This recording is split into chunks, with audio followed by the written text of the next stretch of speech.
శక్తి తైలాభిషేక ఆరాధన సెప్టెంబర్ 19 గురువారం విజయవాడ. మొదటి ఆరాధన 7 గంటల నుండి 10 గంటల వరకు, రెండవ ఆరాధన 10 గంటల నుండి 1 గంట వరకు. స్థలం మేనిస్టెల్లా auditorium, పంటకాలువ road, NTR circle, Vijayawada. Bhimavaram పరిసర ప్రాంత ప్రజలకు శుభవార్త. ప్రార్థనా శక్తి తైలాభిషేక ఆరాధన సెప్టెంబర్ 20 శుక్రవారం భీమవరం. సమయం ఉదయం 10 గంటల నుండి. స్థలం Nirmala Devi function hall, Juvalapalem road, Peddamiram, Bhimavaram. ప్రార్థనా శక్తి తైలాభిషేక ఆరాధన సెప్టెంబర్ 21 శనివారం ఒంగోలు. సమయం ఉదయం 10 గంటల నుండి. స్థలం A1 convention hall, old Guntur road, Ongole. ప్రార్థనా శక్తి తైలాభిషేక ఆరాధన సెప్టెంబర్ 24 మంగళవారం. సమయం ఉదయం 10 గంటలకు. స్థలం MYR కన్వెన్షన్ హాల్, పాత bulb factory, Bellary road, Anantapur. ప్రార్థనా శక్తి తైలాభిషేక ఆరాధన సెప్టెంబర్ 25 బుధవారం కడప. సమయం ఉదయం 10 గంటల నుండి. స్థలం మాధవి కన్వెన్షన్ హాల్, రాయచోటివెళ్లి రోడ్, RTO ఆఫీస్ ఎదురుగా, కడప. ప్రార్థనా శక్తి తైలాభిషేక ఆరాధన సెప్టెంబర్ 26 గురువారం నంద్యాల. సమయం ఉదయం 10 గంటలకు. స్థలం Shiva garden function hall, Mahanandi road, Nandyal. ప్రార్థనా శక్తి తైలాభిషేక ఆరాధన సెప్టెంబర్ 28 శనివారం గుంటూరు. సమయం ఉదయం 7 గంటల నుండి. స్థలం సీతారాం టౌన్షిప్ ఎదురుగా, housing board colony, Nallapadu road, Guntur. Yesayya నామములో మీకు వందనాలు తెలియపరుస్తున్నాను. ఈ దినం కొరకు దేవుడు సిద్ధపరిచిన వాగ్దానాన్ని మనం స్వాధీనపరచుకుందాం. హగ్గయి గ్రంథంలో 2వ అధ్యాయము. అందరూ కూడా పరిశుద్ధ గ్రంథాన్ని తెరవండి. హగ్గయి గ్రంథం 2వ అధ్యాయము 23వ వచనంలో 3వ లైన్ అండర్లైన్ చేసుకోండి. గనుక ఆ దినమున నేను నిన్ను తీసుకుని ముద్ర ఉంగరముగా చేతును. ఇదే సైన్యములకు అధిపతి యెహోవా వాక్కు. ఆ దినమున నేను నిన్ను తీసుకుని ముద్ర ఉంగరముగా చేతును. దేవునికి మహిమ కలుగును గాక. సమయం ఆసన్నమైంది. దేవుడు నిన్ను ఒక ముద్ర ఉంగరముగా చేస్తున్నాడు. ఆయన రాజముద్ర అంతే. దేవుడు ప్రభుత్వ ఉద్యోగ మనకి కృప చూపించటం అర్థం వస్తుంది. ఇందులో ఒక అధికారము దేవుడు మనకు అప్పగించటం అర్థం వస్తుంది. మన జీవితంలో శుభకార్యము దేవుడు తలపెట్టడం అర్థం వస్తుంది. ఉంగరము ధరించటం అంటే అధికారాన్ని, అలాగే వివాహము జరిగించుకోవటానికి, అలాగనే ఎక్కడ వెళ్ళినా ఆశీర్వాదకరంగా నిలబడటానికి సూచన. అయితే ఇక్కడ ఒక ఉన్నతమైనటువంటి స్థితిని దేవుడు చూపిస్తూ ఉన్నాడు. ఏంటంటున్నాడంటే చూడండి, ఆ దినమున నేను నిన్ను తీసుకుని ముద్ర ఉంగరముగా, మొత్తం ఎంటైర్ నీ బ్రతుకే ఉంగరముగా చేసేస్తున్నాడు. పైగా రాజముద్ర. ఆమెన్. అంటే ప్రభు నిన్ను ఎన్నుకున్నాడు. ఎక్కడికి వెళ్ళినా నువ్వు ఎన్నుకోబడిన బిడ్డ అని ప్రజలు నిన్ను గుర్తిస్తారు. ఎక్కడైనా ప్రార్థన చేస్తే దేవుని కార్యాలు జరుగుతాయి. నువ్వెక్కడైనా దేవుని మాటలు తెలియపరుస్తుంటే అక్కడ పరిశుద్ధాత్ముడు బయటకు వస్తూ ఉంటుంటాడు, కనబడుతూ ఉంటుంటాడు. అమ్మో, ఈ మనుషుడిని దేవుడు ఏర్పాటు చేసుకున్నాడు. ఈ మనుషుడు మాట్లాడే మాటల్లో నుంచి దేవుని ఆత్మశక్తి కలుగుతూ ఉంది. ఈ మనిషిని దేవుడు ఎన్నుకున్నాడు అని ప్రజలందరూ ఆయన నిన్ను ముద్ర ఉంగరంగా చేసిన ఆ గొప్ప స్థితిని ప్రజలు చూస్తారు. నా జీవితంలో ఏ ఎదుగుదల లేదు, నా జీవితంలో ఎవరు అప్రిషియేట్ చేయట్లేదు నన్ను, నాకంటూ ఏదైనా ఒక మంచి దినం అంటూ ఉందా అని దుఃఖపడుతున్నా, ఏడుస్తున్నా. పరిశుద్ధాత్ముడు నీతో మాట్లాడుతున్నాడు. నాకు చదువు ఇలాగ అయిపోయింది, నా ఎడ్యుకేషన్ ఇలాగ అయిపోయింది, నా బ్రతుకు ఇట్లాగ అయిపోయింది, ఏంటో సరైన ఆలోచన లేకుండా ఇలా పడిపోయాను అని అనుకుంటున్నావు కదా. అయిపోయింది చరిత్ర. పెళ్ళి అయిపోయింది, లేదా అది అయిపోయింది, ఇది అయిపోయింది, అన్నీ అయిపోయినాయి. కానీ బ్రతుకులో ఇంత శూన్యం నాకు వస్తుందని ఊహించలేదు అని అనుకుంటున్నావు కదా. నీతోటి దేవుడు మాట్లాడుతున్నాడు. ఆయన అందుకనే నిన్ను ముద్ర ఉంగరముగా చేస్తున్నాడు. మామూలు ముద్ర కాదు, స్టాంప్ చేస్తున్నాడు. అంతే. దాని మీద సైన్యములకు అధిపతిగా యెహోవా దీవెన అని ఉంటుంది. దాని మీద నిన్ను ఎవరు అవమానం చేసి, నీవు జీవితంలో ఏ విజయము లేదు, నీవు శని, నువ్వు ఆశీర్వాదము కాదు, నీవు శపించబడిన మనిషి అని ముఖం మీద ఉమ్ము వేసారా, తిడతా ఉన్నారా, భరించలేకపోతున్నాను, చనిపోవాలని అనుకుంటున్నావా? నీతోనే దేవుడు మాట్లాడాడు. నిన్ను ఆయన ముద్ర ఉంగరముగా చేయుచున్నాడు. భయపడకు. బలమైన గృహంలో నువ్వు అడుగు పెట్టబోతున్నావు. బలమైన ఆశీర్వాదకరమైన కోటలోనే అడుగు పెడుతున్నావు. ఎక్కడ అవమానపరచబడ్డావో అక్కడే మహారాణిగా నువ్వు దిగబోతూ ఉన్నావు. సమయం ఆసన్నమైంది. ఆయన నిన్ను తలగానే చేసుకుంటాడు. ఏడవకు. పరిశుద్ధాత్ముడు నీతో సూటిగా మాట్లాడుతున్నాడు. ఆయన సమయము నీళ్లు ద్రాక్షరసంగా మారినట్లుగా పరిశుద్ధ సమయం ఆసన్నమైంది. ఆత్మనికి తోడైండును గాక. గాడ్ బ్లెస్ యూ అని చెప్పాను. ఆమేన్. హల్లెలూయా, హల్లెలూయా. జీవం గల దేవుని సన్నిధానంలో వాక్య భాగంలోకి వెళ్దాం. జీవం గల దేవుడు నాకు ఇచ్చినటువంటి మాట నేను మీకు బోధించాలని ఆశపడుతూ ఉన్నాను. ప్రార్థన చేస్తున్నాను. ఉదయాన్నే 4 గంటలకి దేవుడు నన్ను మెలకువ చేశారు. మోకరించాను. మోకరించి మీ అందరి కొరకు ప్రార్థన చేశాను. ఏ వాక్యం బోధించాలని అడుగుతాను రోజు ఒకటి. ఈరోజు దేవుడు నాకు ఇచ్చిన వర్తమానం మీకు ఇస్తున్నాను. మీరందరూ గొప్పవాళ్ళు అవ్వబోతున్నారు ఈ నెల. గట్టిగా ఆమేన్ ఆమేన్ అని చెప్పండి. ఎలాంటి ఆశీర్వాదం చూడండి. మీరు కని విని ఎరిగిన ఆశీర్వాదం ఈ నెల ఉంది. బైబిల్ తెరవండి. ఆదికాండము 43వ అధ్యాయము 22-23 వచనాలు. ఆహారము కొనుటకు మరి రోకలను తీసుకుని వచ్చితిమి. మా రోకలను మా గోనెలలో ఎవరు వేసిరో మాకు తెలియదని చెప్పిరి. అందుకతడు, అందరూ అండర్లైన్ చేసుకోండి ఈ మాట, అందుకతడు మీకు క్షేమమగును గాక, భయపడకుడి, మీ పితరుల దేవుడైన మీ దేవుడు మీకు మీ గోనెలలో, చూడండి, మీ దేవుడు మీకు మీ గోనెలలో ధనమిచ్చెను. మీ రోకలు నాకు ముట్టినవని చెప్పి షిమ్యోనును వారి వద్దకు తీసుకుని వచ్చెను. ఆమేన్.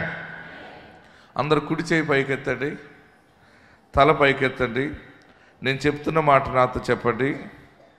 మీ పితరుల దేవుడైన మీ దేవుడు మీకు మీ గోనెలలో ధనమిచ్చెను. ఛేదించండి. ఏమని వాగ్దానం వచ్చింది ఈరోజు? ఆశీర్వాదాన్ని దేవుడు ప్రకటించమన్నాడు. అప్పులు ఇబ్బందులు ఉండి నలిగిపోతున్నారేమో. ఇబ్బందులు అంటే మామూలు ఇబ్బందులు లేవేమో. ఎన్ని డబ్బులు వచ్చినా సరిపోవట్లేదేమో. కానీ ఈ నెల గుర్తుపెట్టుకోండి, ఎంత శ్రమ, కష్టము, పరిస్థితులు ఉన్నాయో ఈ నెల మీరు విశ్వసించండి, మీ గోనెల నిండా డబ్బు వచ్చే ఆశీర్వాదం దేవుడు మీకు ఇస్తున్నాడు. ఆ పైన ఆ అన్నదమ్ముల గురించి మాట్లాడుతున్న మాట ఏంటంటే, యోసేపు దగ్గరికి వచ్చారు. యోసేపు ఐగుప్తుకి ప్రధానిగా ఉన్నాడు. యోసేపు అన్నలు ఏం చేశారంటే,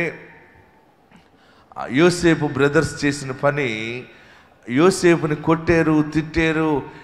ఇవన్నీ కూడా అన్ని దర్శనాలని చెప్తున్నాడు, అన్ని పెద్ద పెద్ద మాటలు చెప్తున్నాడు. వారందరూ కూడా పొలం పనులకు వెళ్తే వారందరూ పని చేస్తూ ఉంటుంటే, ఎంతకాలం పని చేస్తారు, మీరు ఇలా మట్టిలో కొట్టుకుంటున్నారు, దేవుడు నన్ను పైన పెడతాడు, నేను ఒక రోజు చాలా పై పొజిషన్లో ఉంటాను, నేను ఇలాగుంటాను అలాగుంటానని చెప్తూ ఉండేవాడు. దానికి తగ్గట్టు ఒక 2-3 కళలు వచ్చినాయి ఆయనకి. ఆ కళలు చెప్పేటప్పటికి వాళ్ళందరూ అన్నలకి కోపం వచ్చి, వాళ్ళ నాన్నగారికి చిన్న కొడుకని చాలా గారం ఉండేది. యోసేపు అంటే తండ్రికి చాలా గారం ఉండేది. రంగురంగులు బట్టలు కుట్టించాడు ఆయనకి. అన్నీ స్పెషల్గా చూసేవాడు. చిన్నోడు అని. ఈ చిన్నోడు మాటలు పెద్ద మాటలు అనమాట. చిన్నోడు నాట ఏమొచ్చి పెద్ద మాటలు, పెద్దోళ్ళకేమో చిన్న మాటలు. బాగా గుర్తుపెట్టుకోండి. వాళ్ళ అన్నలందరూ, రే మనం పొలం వెళ్ళాలి, పని చేసుకోవాలి, నార్లు వేసుకోవాలి, కోతలు కోసుకోవాలి, ఎన్ని పనులు, మనం కష్టపడితేనే వస్తుంది, మనం మట్టిలో పని చేయాలి, పొలం సాగు చేసుకోవాలంటుంటే ఈయననేవాడు పొలం సాగు చేయడం కాదు, పొలాలు యజమానుల్ని నేను సాగు చేస్తాననేవాడు. ఆమేన్. హల్లెలూయా.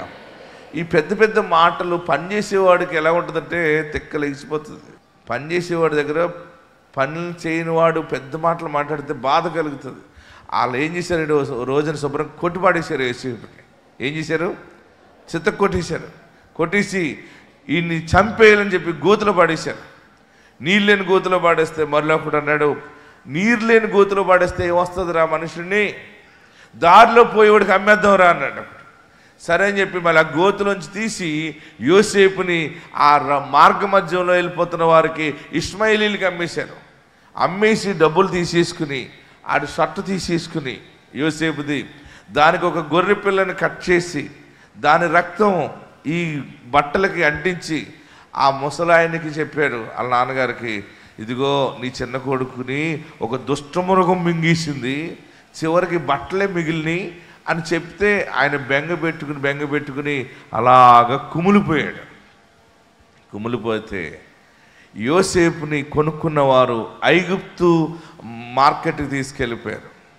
ఐగుప్తు మార్కెట్ ఎలా ఉంటుందంటే చాలా భయంకరంగా ఉంటుంది. నేను దగ్గర 2 సార్లు వెళ్ళాను ఆ బజార్కి. యోసేపుని ఎక్కడ అమ్మారో, యోసేపు ఎక్కడ గొయ్యిలో పడ్డాడో, యోసేపుని ఏ బజార్లో అమ్మారో ఆ బజార్ దగ్గరికి వెళ్ళాను. అదంతా ఈ రోజుకి కూడా మాయా బజారుగా ఉంటుంది. అది ఎలా ఉంటుంది? మాయా బజారుగా ఉంటుంది. చాలా భయంకరం. ఎంత మోసం అంటే ఐగుప్తులో ఈరోజు ఇప్పుడు కూడా మాతో కొంతమంది ఇశ్రాయేల్ దేశం వచ్చారు. వారు కూడా ఇలాగ ఐగుప్తు దేశానికి వచ్చారు. నేను అక్కడికి చెప్పాను, ఇక్కడంతా మోసం, ఇది మాయా బజార్, ఇది మీరు ఎవరి మాటలు నమ్మకండి, జాగ్రత్తగా ఉండండి, మీ జేబులు కొట్టేస్తారని చెప్పాను. ఎందుకంటే మాయలోకం. ఏ లోకం ఇది? మాయలోకం, మాయా బజార్.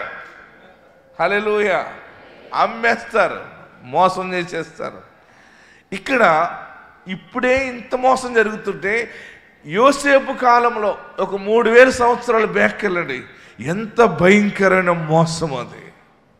ఆ యోసేపుని ఆ బజార్లో అమ్మేశారు. మొత్తం మీద ఒక సైనిక అధికారి కొనుక్కున్నాడు, పొతిఫర్ కొనుక్కున్నాడు. వాళ్ళ ఇంట్లో ఎదిగాడు. మొత్తం మీద జైలు శిక్ష పడింది. ఆ జైలు శిక్ష నుంచి బయటకు వచ్చాడు. చివరికి రాజుగారికి దర్శనం వచ్చింది. ఆ దర్శన భావం చెప్పాడు. ఆ రాజుగారు అన్నాడు, ఫరో, నేను పేరుకి రాజుగా ఉంటాను, నీవు దేవతల ఆత్మ ఉన్నవాడు, నువ్వు నాకు ఒక కళ వచ్చింది, ఆ కళభావం నువ్వు చెప్పావు. రాజుగారికి వచ్చిన కళ ఏంటంటే ఒక సముద్రం ఉంది, ఆ సముద్రం నుండి 7 బలమైన ఆవులు వచ్చినాయి, తర్వాత 7 బలహీనమైన ఆవులు వచ్చినాయి. 7 బలమైన ఆవులు బలహీనమైన ఆవుల్ని మింగేసినాయి. మరలా ఇంకొకటి ఏంటంటే 7 బలమైన ఎన్నులు వచ్చినాయి, పంట పండినాయి.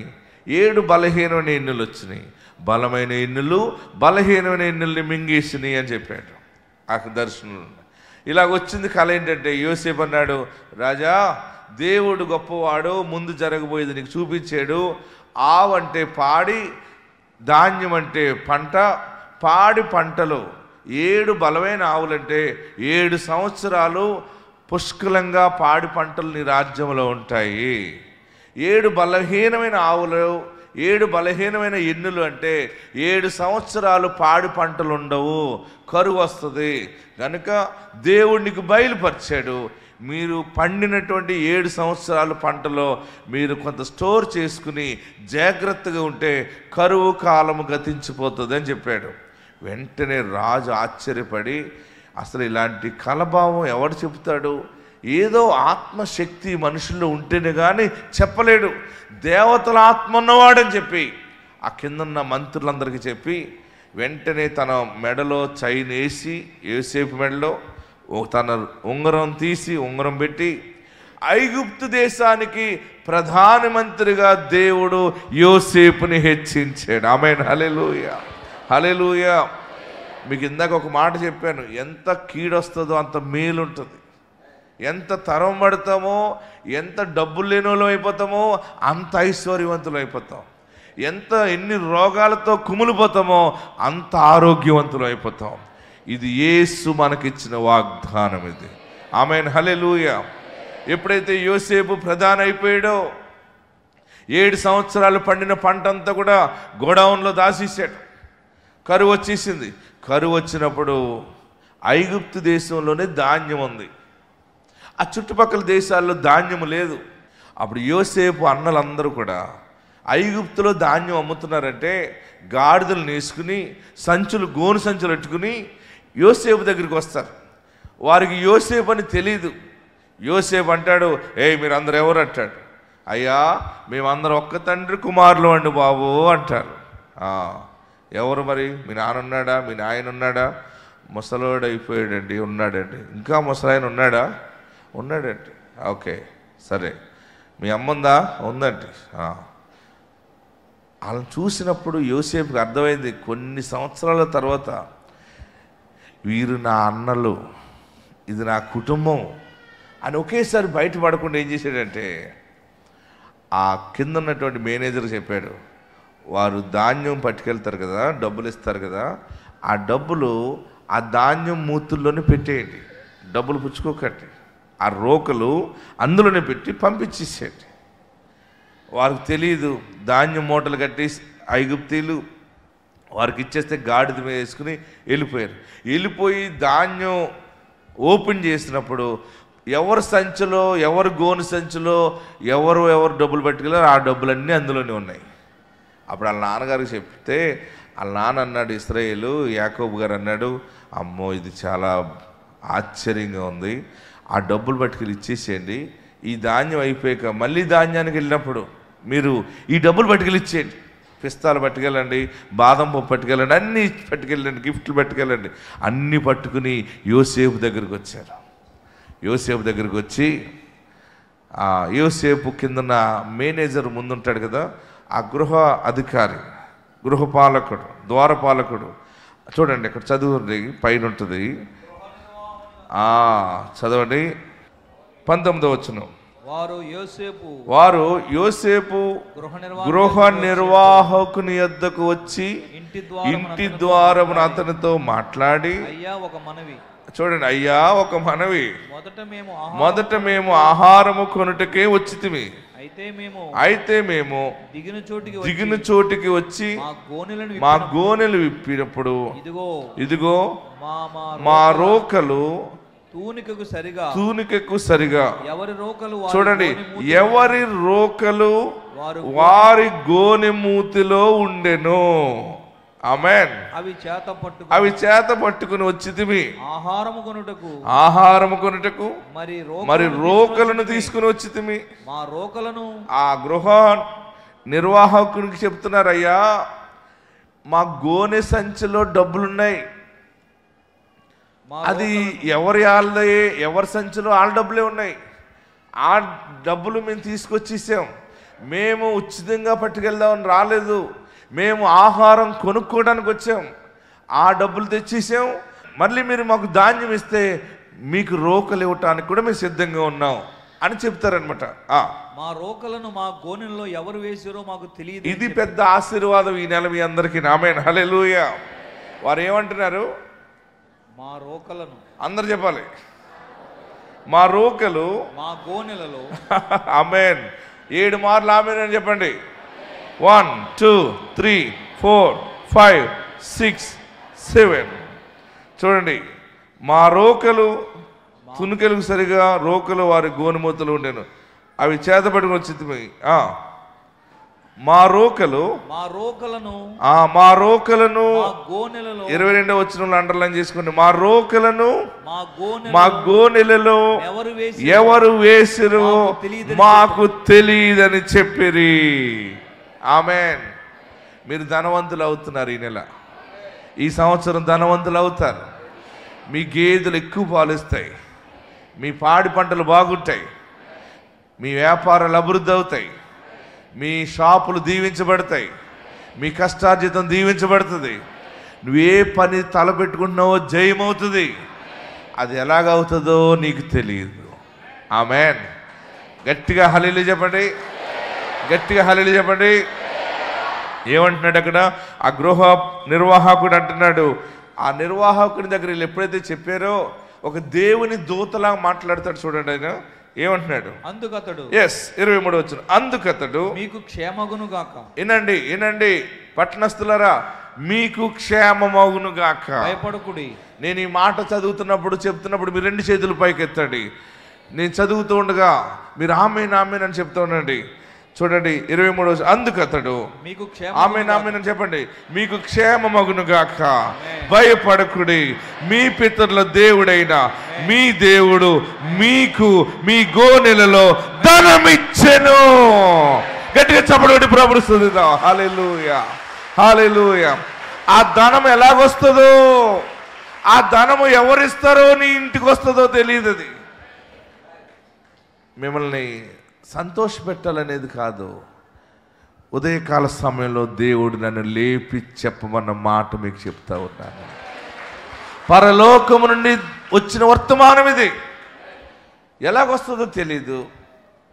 కొంచెడు కూలి పని చేసుకున్న వారు కోట్లకు అధిపతి అయిపోయిన వాళ్ళు ఉన్నారని ఒక పెద్ద దైవజనుడు సాక్ష్యం ఇచ్చాడు. అందరి బాలులో ఆమేన్ హల్లెలూయా. పరంజ్యోతి నాయన గారు ఏమని సాక్ష్యం ఇచ్చాడు? కొంచెడు కూలి పని చేసేవారు కోట్లు సంపాదించిన వారు మా సంఘంలో ఉన్నారు. ప్రియులరా, క్రైస్తవుడు గొప్పవాడవుతాడు ఎప్పుడు నీ గోనెలో ఏమీ లేవేమో. చాలామంది డబ్బులు ఎక్కడ దాచుకుంటారంటే ఆ బీరువాలో పేపర్లు ఎట్టుకుని, ఏది విత్తిదో మీ ఆయనది నువ్వు దెబ్బేస్తే నీది ఇంకొకటి దెబ్బేస్తాడు. ఎవరి దొంగిలించకండి. ఎవరే చూసినా ఆశ కలుగుతుంది. కలిగినప్పుడు ఆత్మఫలాలు ఏమనంటే ఆశా నిగ్రహము. ఆశ వస్తుంది. ఏదైనా చూసినప్పుడు బంగారం కనపడినా దాన్ని నిగ్రహించుకోవాలి. ఇది మంద కాదు కదా, ఈ మనుషులు మన వాళ్ళు కాదు కదా, ఇది మనంద కాదు, ఓకే అని నిగ్రహించుకోవటమే దైవభక్తి. ఆమేన్. ఈరోజు పరిశుద్ధాత్ముడు మీకు ఇస్తున్న గొప్ప మాట. ఒక అన్యుడు నీకు సాక్ష్యం చెప్తాడనమాట. ఒక అన్యుడి ద్వారా శుభవార్తను వింటావు. ఏమంటాడు? మీ ప్రభువు మీకు ఇచ్చాడు. ఆమేన్. ఆ దేవుడే ఏమంటున్నాడు అక్కడ? చదవండి గట్టిగా. 23 మీకు క్షేమగును గాక, మీకు క్షేమమగును గాక, మీ పితరుల దేవుడైన మీ పితరుల దేవుడైన మీ దేవుడు. అబ్బా, మీ దేవుడు అంటే మా దేవుడు కాదు, అంటే అన్యుడు మాట్లాడతాడు. ఆమేన్. నువ్వు బాగుపడతావు. మీకు ఆ పెద్ద పెళ్లి సంబంధం వచ్చింది, మీకు అంత పెద్ద మేడ కట్టుకున్నారు, మీరు ఇంత ఆస్తి కొనుక్కున్నారంటే మీరు నమ్మిన దేవుడు మీకు ఇచ్చాడు అని చెప్తారన్నమాట. హల్లెలూయా హల్లెలూయా. గట్టిగా హల్లెలూయా చెప్దాం. ప్రియులరా, ప్రార్థన చేద్దాం. అందరు తలలో వంచండి. దేవుడు మన పక్షముగా ఉన్నాడు. మరి ఇంత ధనం ఇచ్చే దేవుడిని నువ్వు రక్షకుడిగా స్వీకరిస్తావా? ఎక్కడున్నవారు అక్కడ లేచి నిలబడి, నీ దేవుడు యెహోవా, నీ దేవుడైన యేసు. అక్కడ 2 మాటలు కనబడతాయి చూడండి. ఈ దినం ఆత్మ బయలుపరుస్తూ ఉంది. తండ్రి దేవుని ఆశీర్వాదము, యేసుక్రీస్తు ఆశీర్వాదము నీకు గోనెల నిండా ధనం ఇచ్చును. మీ వ్యాపారాలు, మీ చేతి పనులు దీవించబడతాయి. లేవో లేవో లేవో అని ఏడుస్తున్నావు కదా. నేను ఈ ధనం ఏం చేయాలి? ఎక్కువగా దేవుడిచ్చాడని సాక్ష్యం ఇవ్వబోతున్నావు. యేసయ్యా, నిన్ను ప్రేమిస్తానయ్యా, నాకు నువ్వు కావాలి, నీ ఆజ్ఞలు పాటిస్తాను. నేను తెలుసో తెలియకో తప్పిదము చేసేనేమో, పాపం చేసేనేమో, నన్ను క్షమించు, నన్ను పరిశుద్ధపరచు. నా పాపం వలన, నా దోషం వలన నా ధనమంతటిని కోల్పోయినేమో, అన్యాయముగా నా కష్టార్జితం పోయింది అని అనుకున్నాను. కానీ ఈరోజు నాకు వాగ్దానం ఇచ్చావా? నువ్వు కావాలి యేసయ్యా అని చెప్పండి. నువ్వు కావాలి బాబు. ప్రార్థన చేయండి. నా గుండె నిండా నిన్ను చేర్చుకుంటాను. నీవు ఉంటే లోకములో, భూలోకములో సమృద్ధిస్తావు, పరలోకములో మోక్ష ప్రాప్తినిస్తావు, మోక్ష భాగ్యాన్ని ఇస్తావు. ఇంతవరకు నువ్వు ఎప్పుడు చూసి ఉండలేదు. నీ ఇంటిలో విస్తారమైన ధనము నిలువుగా ఉంటుంది. ఎప్పుడు ధనం ఉంటుంది నీ చేతిలో, ఎప్పుడు ఆశీర్వాదం ఉంటుంది, ఎప్పుడు ఐశ్వర్యం ఉంటుంది, ఎప్పుడు ఆత్మ బలం ఉంటుంది, ఆత్మ సాక్ష్యం ఉంటుంది. ఈ దినము మీ దేవుడు యేసు దేవుడు, రక్షణ ఇచ్చిన దేవుడు. అనాథలుగా చేయడు, నీ బిడ్డకి ఉద్యోగం ఇస్తున్నాడు, నీ భర్తకి బ్రతుకు తెరువిస్తున్నాడు, నీకు కూడా ఒక ఉద్యోగము, ఒక చేతి పని ఇస్తాడు. ఆయన అన్నీ ఇస్తాడు. ఆయనను ప్రేమించు. నిన్నే ప్రేమిస్తాను, అన్నీ ఇచ్చేవాడివి. ఏ కాకిని చేసి మాట్లాడుతున్నారు కదా నిన్ను, నీకు ఇది లేదు అది లేదు అని. ఏం తెచ్చుకున్నావు, ఏమి సంపాదించావు, ఏమి సాధించావు, నీవిది ఒక బ్రతికేనా అని అంటున్నారు కదా. అలాగ అన్నవారే నీ దేవుడు నీకు ధనం ఇచ్చాడు, నీ దేవుడు నీకు గోనె సంచిలో డబ్బు ఇచ్చాడు. నీ గోనెల నిండా ధాన్యం పోసుకునే గోనెలలో ఐశ్వర్యం నిలువుగా ఉండబోతా ఉంది. అట్టి ఆశీర్వాదం రాబోతా ఉంది. అందరూ ప్రార్థన చేయండి. యేసయ్యా నువ్వు నాకు కావాలి, యేసయ్యా నీ సన్నిధి నాకు కావాలి, నిన్ను రక్షకుడిగా అంగీకరిస్తున్నాను.